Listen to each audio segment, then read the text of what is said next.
Hi, very glad to see you on the channel. Before you start listening to the story, write in the comments whether you like the voice on the video. April on the Maine coast is always the same. Gray skies pressing heavy over the slate-colored water, a cold wind that never quite gives up, and that salty bite in the air that settles into your bones whether you like it or not. Our little bed breakfast, perched on the edge of Bar Harbor, stood quietly against it all, shingles weathered but steady, just like I thought my life was. I've been running the place alongside Heather for nearly 7 years, and while the winters were slow and the tourist season's hectic, it was our rhythm. This year, though, something felt different, and I couldn't shake it. I've been gone a few days, a short trip down to Portland to help my brother with his boat repairs. Nothing out of the ordinary, nothing that should have tilted the world. I came back expecting the usual. The smell of fresh bread Heather always baked for arriving guests, the creak of the porch swing, maybe even a warm hello with her usual crooked smile. But when I stepped through the door, the house felt off. Not broken, just quieter. The scent of bread was replaced with something faintly floral, like she'd switched soaps. The guest log, usually resting open by the front desk, was closed and tucked away. Small things, unimportant on their own, but enough to nudge at me. Heather greeted me like nothing was out of place. "You're back early," she said, wiping her hands on a tea towel as she emerged from the kitchen. "Thought you'd be gone till Sunday." I chuckled lightly. Boat was a mess, but I convinced Dale to call it good enough until next month. She kissed my cheek, but it felt hurried. Not cold, just distracted. I wanted to dismiss it, chalk it up to being tired, but the feeling clung to me. Over the next few days, I noticed more. Heather, usually tied to the kitchen or fussing over linens, was always slipping away. Helping Jess with the bakery inventory, she'd say, or running down to the docks for fresh clams. Normal things, but somehow too frequent, too convenient. When I offered to tag along on a few of these errands, she'd smile tightly and say, "I've got it covered, Ben. You're better off fixing that leaky faucet in room 3. And so, like a fool, I stay behind. It wasn't until Thursday night, when the BB was empty of guests, that the unease grew into something worse. I was taking out the trash, cutting through the garden path behind the house, when I noticed a light flicker on in Paul's old room, the one nearest the back porch. Paul was a familiar face, a seasonal guest who came through every April, always claiming he loved the peace before the crowds. I hadn't seen him check in this time, but Heather had mentioned it offhand like it was no big deal. Yet, as I walked closer, I spotted something through the partially drawn curtain that made my throat tighten. Heather's red hair tie, sitting on the edge of the nightstand. Not folded neatly like she usually left them, but tossed carelessly, like it had been pulled off in a hurry. I stared at it longer than I should have, trying to rationalize it, to convince myself it meant nothing. Maybe she was tidying up. Maybe she just left it there by accident. But deep down, I felt the knot twist tighter. I didn't confront her that night. I played dumb, ate dinner in silence while she rambled on about lighthouse tours and how the tulips would bloom late this year. I nodded, I smiled, I even kissed her goodnight. But while she drifted off to sleep, I sat in the living room, staring out into the fog, knowing I couldn't ignore it much longer. I told myself maybe it was nothing. Maybe. But I've lived on this coast my whole life, and I've learned something simple. When the wind changes, you'd best pay attention. The next morning, I couldn't shake it. That little red hair tie had sunk its hooks into my thoughts deeper than I cared to admit. Heather was already in the kitchen when I came down, humming softly while kneading dough like nothing in the world could touch her. "Morning, sleepyhead," she said with a grin, not even looking up. I managed a quiet morning back, watching her move like everything was just as it should be. I spent the morning pretending to fix the cabinet hinges in the breakfast room, all the while keeping an eye on her as she bustled about, chatting with Jess when she popped in to drop off a sack of fresh flour. But I could see it now, the way Heather's mind wasn't fully in the room. Not like it used to be. It wasn't until later that I stumbled across something I shouldn't have. While tidying up room 6, I noticed Heather's satchel, the one she used for bookkeeping and supply runs, half opened on the desk. Something about it caught me. I'm not proud of it, but I reached inside and found a small velvet box, one I'd never seen before. Inside, resting on soft cream-colored silk, was a silver compass engraved with a date. April 1st. It wasn't mine, and it sure as hell wasn't something we sold at the local shops. I closed the box slowly, heart pounding, and set it back where I found it. I wasn't sure if it was meant for me, Paul, or someone else entirely, but deep down I knew. I didn't confront Heather. Not yet. Instead, I played along. I whistled as I worked, helped serve the guests who trickled in for the weekend, and even volunteered to restock the pantry with Jess after hours. Jess, ever the observant one, raised an eyebrow when I mentioned the sudden influx of errands Heather had been running. "She's been busy," Jess said flatly, her eyes flicking to the street outside. "More than usual." I could tell she wanted to say more, but she stopped herself. By the time Sunday rolled around, I had decided that if Heather thought she could keep playing me for a fool, I'd let her. At least for now. But I wasn't going to just sit on it. That evening, while Heather was out, claiming she was meeting the florist about spring arrangements, I took the compass from her bag again. This time, I carefully scratched the back with the tip of my pocket knife, leaving faint marks. Not enough to ruin it, just enough to be noticeable. A flaw, a quiet message. I set it back, zipped the satchel, and waited. When she returned later, wind-blown and cheerful, she didn't notice a thing. "Florist says the hydrangeas will be late this year," she chirped. I nodded, pouring her a glass of wine. "Shame," I said. "Your favorites." She raised her glass, toasting with me like nothing had shifted. But I watched closely as she later checked her satchel when she thought I wasn't looking.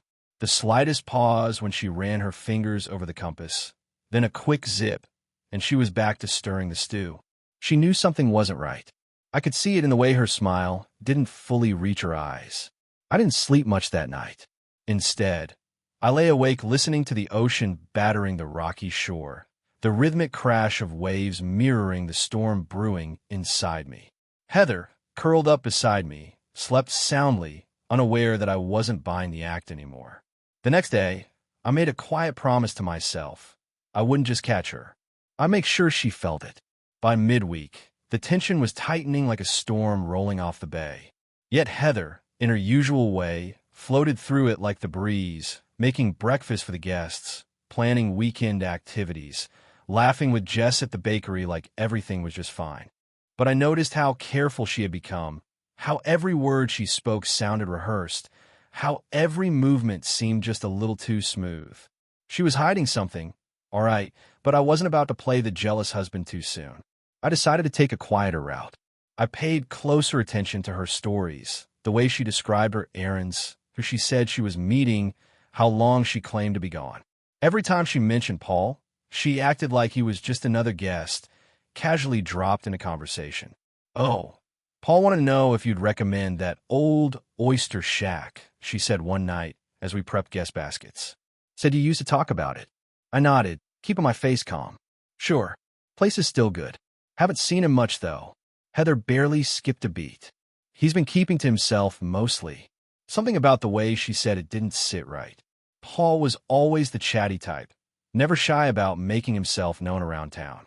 The idea of him suddenly becoming quiet didn't track. That night, I checked the guest log again. Paul had indeed signed in, but only Heather had handled the entry, and the timing didn't line up with when she claimed he arrived. The next morning, I mentioned it to Jess in passing. "Strange, huh? Paul keeping quiet this time around?" Jess frowned. "Funny you say that. I haven't seen him once. Usually he stops in for coffee when he's in town." The fact that Jess hadn't seen him when the bakery was next door, that was enough to raise a flag. Still, I needed more than suspicion. I needed something solid. I started watching more closely. Tuesday night, I waited until Heather was busy in the kitchen, then quietly checked the security footage from the porch cameras. Heather often forgot about them. Most guests did too. Hours rolled by with nothing unusual until I hit rewind to Saturday night. My blood ran cold. There she was, Heather, slipping out the back door well after midnight. Not for a walk, not for fresh air. She crossed the garden, met Paul behind the tool shed, and the two of them disappeared toward the beach path with a lantern. My gut twisted, but I didn't storm into the kitchen. Not yet. I saved the footage, copied it, then calmly walked back into the kitchen like I hadn't just seen the truth with my own eyes. Later that night, as Heather sat beside me on the porch, sipping wine and talking about the lighthouse renovations. I watched her carefully. "You seem distracted lately," I said. She tilted her head, smiling. "Just the usual spring rush." She looked me dead in the eye and lied without a flinch. I wanted to call her out right then, but I didn't. Not because I couldn't, but because it wasn't enough. I needed her to dig the hole deeper. I needed her to feel safe enough to keep going, to keep lying, to think she still had the upper hand. So I leaned back, gave a soft chuckle, and said, "Yeah, you're probably right." And just like that, Heather smiled and sipped her wine like nothing was coming. But I knew better. I wasn't waiting for proof anymore. I was waiting for the perfect moment. Thursday started like any other slow morning at the BB. The kind of gray coastal fog that usually makes guests sleep and had rolled in heavy. Heather flitted around, brewing coffee and setting out fresh scones, wearing that apron with the tiny lighthouse print she swore was for charm, but mostly just hid the flower stains. Anyone watching would have sworn she was the same sweet innkeeper, tending to her guests with that practiced smile, humming along with the old record player in the corner. But I saw it now. The tiny fractures. The moments where her eyes darted toward the door whenever someone new came in, like she was expecting someone or maybe hoping they wouldn't show. The way she kept checking her phone when she thought no one noticed. That wasn't just spring rush nerves. That was guilt. In the late afternoon, I took a slow walk through the garden pretending to inspect the new trellis Jess had helped me put up last summer. But really, I was watching. And sure enough, tucked between the tangled lilacs and the fence line, I spotted them. Heather and Paul. Not close enough for anyone else to think much of it, but too close for me to brush off.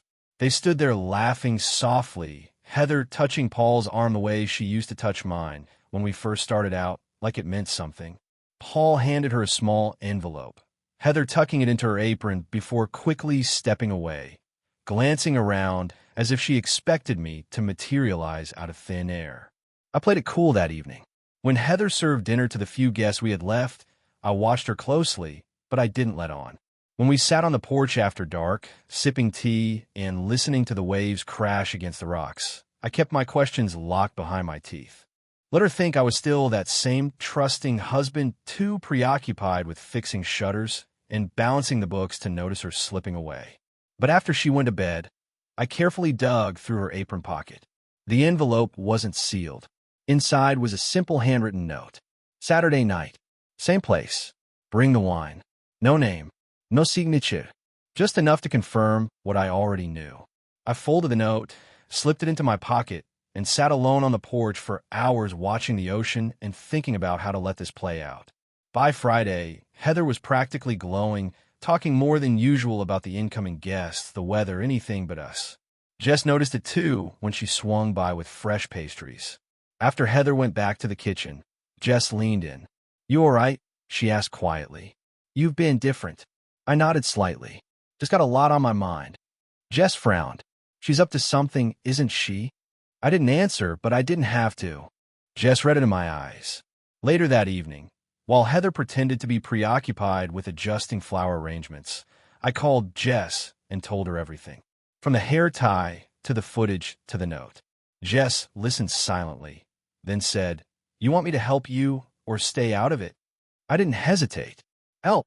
I knew I couldn't handle this alone. Not because I was weak, but because Heather thought she was untouchable. She needed to feel the full weight of it, not just from me, but from someone she thought would always be on her side. By nightfall, my plan was already taking shape, and I wasn't feeling rage anymore. Just focus. No outburst. No slamming doors. Just a quiet, steady resolve. Because if Heather wanted a secret, moonlit meeting with Paul on Saturday, she was going to get it. She just wasn't going to like how it ended. Saturday arrived with that same heavy fog curling off the water, swallowing the harbor like it didn't want anyone to see what was coming. I moved through the morning routine as if it were any other weekend. Guests enjoyed breakfast by the windows overlooking the gray sea, while Heather bustled about, her mood brighter than it had been in weeks.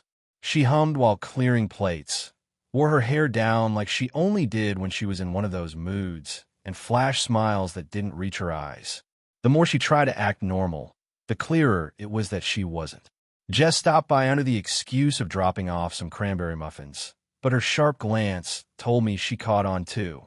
Heather played the perfect hostess, never noticing the sideways look Jess gave me before leaving. I kept my distance most of the day, splitting firewood out back and letting the rhythm of the axe keep me from boiling over. Every time I thought about that note, every time I pictured them meeting under the same moonlight we used to watch together, my grip tightened. But I didn't crack. Not yet. Heather needed to believe I was still blind. By late afternoon, Heather packed a small bag, claiming she was running down to the lighthouse to show Paul some history notes for the seasonal brochure. It was laughable how weak the excuse was. I nodded, wiped sweat from my brow, and said, "Take your time." She didn't even blink, just kissed my cheek and slipped away like she hadn't already packed more than notes. I gave her a good hour before locking up the BB and heading out. Jess was already waiting near the cliffside trail with 2 thermoses and that old field camera her father used for birdwatching. "You sure about this?" she asked, handing me the binoculars. "More sure than I've ever been," I said. The 2 of us crept along the ridge path, hidden just enough by the fog, until we had a clear view of the old lighthouse clearing. There they were, Heather and Paul, sitting too close on the worn bench beneath the beacon's shadow, sharing wine and laughing like they didn't have a care in the world. Heather leaned her head against his shoulder, and Paul kissed her forehead like it wasn't the most predictable cliché I'd ever seen. My jaw clenched, but I stayed put. Jess, steady beside me, whispered, "You want me to head back?" I shook my head. "No, they'll get their moment. I just need to make sure." I watched as they toasted under the fog-muted moon, oblivious to the fact that Jess had already snapped a few clear shots. Evidence, sure, but more importantly, confirmation. Heather wasn't just wandering. She wasn't unsure. She had made her choice. By the time they packed up and disappeared down the path toward town, I already knew what came next. Jess and I walked back without a word. When we got to the cabin, I sat by the fire, staring into the flames. Jess finally broke the silence. "So, what's the plan?" I didn't hesitate. I'm going to give her exactly what she gave me. No yelling, no begging, just the truth, loud enough for the whole town to hear. Jess gave a small, satisfied nod. About time. I spent the rest of the night wide awake, listening to the wind push against the windows, knowing tomorrow wasn't just another Sunday. It was the day Heather would finally hear the music she'd been playing all along. Sunday broke with a strange kind of stillness. The fog was thicker than usual, curling around the town like a secret that hadn't quite decided if it wanted to stay hidden. I went about the morning chores like it was any other day. The guests, blissfully unaware of the storm brewing, enjoyed their breakfast while Heather fluttered about, refilling coffee and pouring syrup like she hadn't been wrapped around another man just hours before. She was good, I'll give her that. She even kissed me on the cheek when I passed her in the hall, as if I wasn't already holding the loaded truth right behind my back. I kept my calm, served breakfast, and chatted about the upcoming tourist season with a few regulars. Jess came by as planned, delivering fresh bread for the guests, giving me nothing more than a subtle nod as she slipped the flash drive into my palm, the one loaded with the photos from last night. Heather noticed none of it, too busy telling Mrs. Clark about Paul's supposed interest in buying local art. After the guests cleared out, Heather lingered near the front desk, scribbling notes and pretending not to glance at the clock. She was waiting for Paul. That much was obvious now. But instead of heading out, I invited Jess in for coffee. Heather stiffened when she saw her, eyes flicking between us like she'd spotted a wolf at the edge of the woods. Jess, ever composed, took a seat in the parlor like she belonged there. And honestly, she did. Heather forced a smile. "Didn't expect you two to be so chipper this early." I sipped my coffee and shrugged. Figured we'd enjoy the calm before the next storm. Heather's brow furrowed, but she played it off. "Isn't that the truth?" she said, though the joke fell flat. As if on cue, Paul strolled up to the front porch, knocking lightly before letting himself in, completely oblivious to the tension hanging in the room. Heather's eyes widened, but she masked it quickly. "Oh, Paul," she said too sweetly. "Didn't think you'd stop by so soon." Paul looked confused. "You said to meet you here before lunch." I stood, walked calmly to the desk, and placed the flash drive right beside the register. Since we're all here, I said, looking between the two of them, why don't we take a look at last night's lighthouse tour? Heather's face went white. Paul's confusion shifted into panic as I clicked open the laptop and played the first photo. There they were, framed perfectly beneath the lighthouse's glow, Heather's hand resting too comfortably on Paul's knee. The next showed them closer, faces too familiar to pass off as friendly. Heather's voice cracked. Ben, I held up a hand. Spare me. I've already heard it all. I've seen it all. Paul stepped back, mouth opening then snapping shut, realizing fast he wasn't about to talk his way out of this one. Jess, without missing a beat, stood. I'll leave you two to sort this out, she said calmly, but not without giving Heather a look sharp enough to cut glass. Heather tried to follow her with her eyes, but Jess didn't flinch. She simply walked out, leaving the door wide open behind her. Heather spun toward me, desperation creeping into her voice. It's not what it looks like. I chuckled, low and bitter. Oh, it's exactly what it looks like. And now, so will the entire town. Heather blinked. What do you mean? I nodded toward the laptop. I made sure this little slideshow finds its way to every inbox in town by dinner. The color drained from her face. Paul stammered something about leaving, but stumbled out the door before Heather could even react. Heather's mask finally cracked. You wouldn't, she hissed. I shrugged, calm as ever. You should have thought about that before you went giving private lighthouse tours. She stood frozen, mouth agape, as I walked right past her and out onto the porch where Jess was already waiting, arms crossed, head high. I didn't look back. I didn't need to. Heather had already seen enough. By the time the church bells chimed 6 that evening, the town was buzzing louder than the seagulls at low tide. I kept myself busy through the afternoon, splitting wood behind the cabin and prepping the upstairs rooms for the summer tourists. But I knew the real show was just beginning. Jess had worked her quiet magic, making sure the right folks got the photos. Not everyone needed to see them, just a handful who knew how to fan a fire until the whole town caught the glow. When I stepped into the Rusty Anchor that night for the usual Sunday crowd, you could feel it. The room shifted. Conversations faltered mid-sentence. Heads turned. No one said anything outright, but I didn't need them to. Maine's the kind of place where you don't need billboards when you've got porch talk.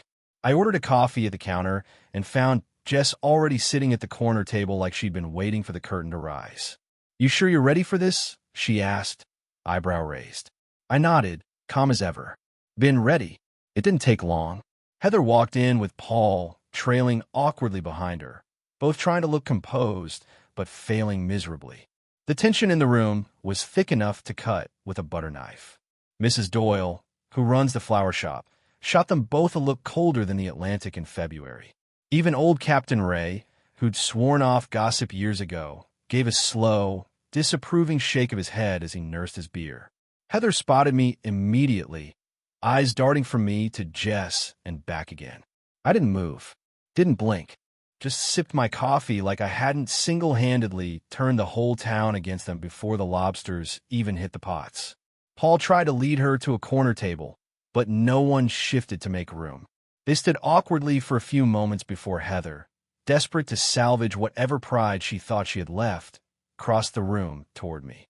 Ben, she started, trying to muster the soft tone she always used when she wanted something. Can we talk? I looked up slowly. About what? The lighthouse? The back porch? Or the fact you thought no one would find out? The bar went dead silent. Even the creak of the old ceiling fan sounded loud. Heather's face turned scarlet, but she tried again. You don't have to make a scene. I leaned back. I'm not making a scene. I'm just finally enjoying the view. I glanced at Jess, who barely held back a grin. Heather stood there, stunned, realizing she wasn't going to control this narrative. Paul, who'd been hovering by the door like a soaked puppy, took one step back toward the street, but not before half the room had taken notice of his tail between his legs' retreat. Heather's voice cracked. Ben, please. I shook my head. No, no more please. No more explanations. I raised my cup slightly. Since you've been giving private tours, I figured it was time I opened up too. That was it. No shouting. No throwing drinks. Just the quiet, brutal truth said plain and sharp. The whole room felt it. Heather turned on her heel and fled out the door, Paul scrambling after her. As the door slammed behind them, The room exhaled. Conversation started up again, low and buzzing with the kind of excitement only small towns can produce. Jess leaned closer and said, "You sure you don't want a little more of a show?" I shook my head. "Nah, that was plenty." And as I sat there, watching the waves crash against the harbor through the fogged-up window, I realized I didn't need to ruin Heather. She'd done it all on her own. It didn't take long for Heather to show up again. 2 days after the bar, as I was restocking the breakfast room, she pulled up in that faded green Subaru and stepped out like she hadn't been the town's favorite topic all week. I watched from the window as she stood there for a full minute, gripping the strap of her purse like it might steady her, before finally walking up to the front porch. I didn't bother meeting her at the door.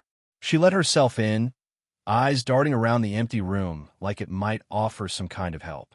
"Ben," she said, almost breathless, as if we were still living in some old version of our life where I'd drop everything the second she asked. I leaned against the counter, arms crossed. "You're bold, I'll give you that." She flinched, but quickly forced a small smile. "I've been thinking about everything, about us, and I realize now I made a mistake, a terrible mistake." I said nothing, just waited, letting her scramble. She stepped forward. "We built this place together. We made a life, Ben. The guests, the garden, the late nights, fixing shutters. I lost sight of it for a while, but it doesn't have to end like this." She reached for my hand like she used to, but I didn't budge. "You're saying all the right words, Heather," I said flatly. "But you're not sorry for what you did. You're sorry you got caught." Her face crumpled. "That's not fair," she snapped, stepping back. "I was lonely, Ben. You were always so busy with the house, the business, everything but me." I raised an eyebrow. "So you found comfort with Paul? In my house? On the back porch? Near the guests we serve? Don't you dare stand here and dress up betrayal as loneliness." She blinked back tears, but pushed forward, desperation bleeding through her voice. "We can fix this. We can. We're stronger than this one mistake." "One mistake?" I laughed bitterly. "You didn't trip and fall into his arms, Heather. This wasn't a moment of weakness. It was weeks, maybe months, and you were real careful until you weren't." She took another step, voice breaking. "We can get past this. I'll leave Paul. I'll prove it to you.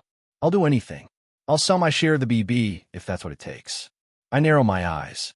"Your share? You think this is about money?" She went quiet. That's when it hit me. She wasn't fighting for me. She was fighting for the life, the house, the business, the comfortable rhythm of being the center of town's social circle. It wasn't about us at all. I stared her down. "I don't want your share. I don't want your apologies. And I sure as hell don't want you." Tears spilled freely now, but I didn't flinch. She stammered, "Ben, please. I messed up, but I love you." I walked past her, opening the front door wide. "You love the idea of this. Not me. Now get out." She hesitated, searching my face for any crack, any sign that the man who used to love her might still be standing there. But he wasn't. Finally, shoulders shaking, she stepped through the door. I shut it behind her without a word. From the window, I watched as she stood on the porch for a long moment, wiping at her face before walking back to that old Subaru. I didn't watch her drive away. I turned, locked the door, and let out a slow breath. And just like that, it was done. The days after Heather left unfolded slowly, like the fog rolling off the bay each morning. For the first time in what felt like years, the BB was quiet in a way that didn't feel empty. It felt peaceful. I didn't rush to fill the silence. I let it settle, let it work its way into the corners of the house like fresh paint. Without Heather's constant motion, without the sharp sting of suspicion biting at me, the place breathed again. I found myself walking the halls not looking for what was wrong, but simply noticing what was right. The way the wood floors creaked softly underfoot, the way the morning light hit the old lighthouse print in the foyer just right when the fog lifted. I spent my mornings repairing shutters I'd been ignoring for years, repainting the trim along the porch, and sanding down the worn banisters Heather always said weren't worth the trouble. I did it for me now, not to impress anyone, not to salvage anything, just because it felt good to put things right. Jess stopped by often, sometimes bringing pastries, sometimes just lingering for coffee on the porch. She never pressed about Heather. Never asked about Paul. She didn't have to. The whole town knew. But more than that, she understood that I wasn't interested in rehashing it. "Looks good around here," she commented one afternoon, eyeing the freshly painted shutters. "Feels good, too," I replied without looking up from the porch railing I was sanding. Word got around, as it always does. Some guests came by with tentative smiles, unsure if they were stepping into the middle of a storm. But when they saw how calm things were, how steady the place felt again, they relaxed. Even old Captain Ray, who rarely left the docks, wandered up one morning with a pie from his wife and a simple nod of respect. That meant more than I'd admit. Jess and I started hosting small gatherings at the BB, something we hadn't done in years. Just a few locals, some of the regulars who'd come to love the place as much as we did. Laughter returned to the rooms where suspicion used to linger. Music drifted from the old record player again. The town didn't treat me like the fool who got left behind. They treated me like someone who held his ground. And in a place like Bar Harbor, that means everything. One evening, as Jess and I sat on the porch watching the sun slip behind the pines, she asked, "You think you'll ever let someone else run this place with you again?" I sipped my coffee, staring out at the horizon. "Maybe. But if I do, they'll have to love the creaks and the floorboards as much as the view." Jess smiled softly. "Sounds fair." And I meant it. I wasn't bitter. I wasn't angry. I wasn't looking back at what Heather took. I was standing on solid ground, hands steady, heart quiet. The BB was mine again, not just in deed, but in spirit. And as I watched the gulls skim the waves beyond the harbor, I realized I wasn't rebuilding. I was simply living, and it felt better than any revenge ever could. Thank you for listening to the end. I hope you enjoyed it very much. Don't forget to give a like, and tell us in the comments what you would do in such a situation.